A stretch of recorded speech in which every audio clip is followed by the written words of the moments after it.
Most developers just copy-paste Gradle dependencies from Stack Overflow without understanding what those configuration types actually mean.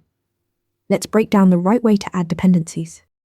Every Gradle build file has a dependencies block, either in build.gradle or build.gradle.kt's for Kotlin DSL.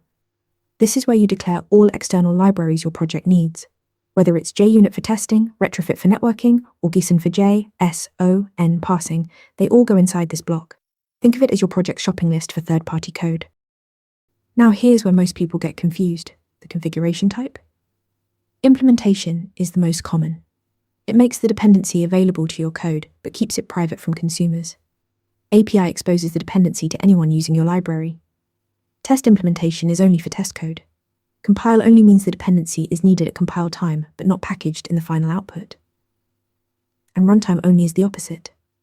Packaged but not needed during compilation. Choose wisely based on visibility and usage. The notation format follows a simple pattern. Use the full group :artifact version format for clarity, like com.google.code/json:2.10.1, or use the shorthand string format when the group and artifact are the same. Both work, but explicit versioning prevents surprises down the road. After adding a dependency, always run Gradle sync or refresh your project. This downloads the library and updates your class path.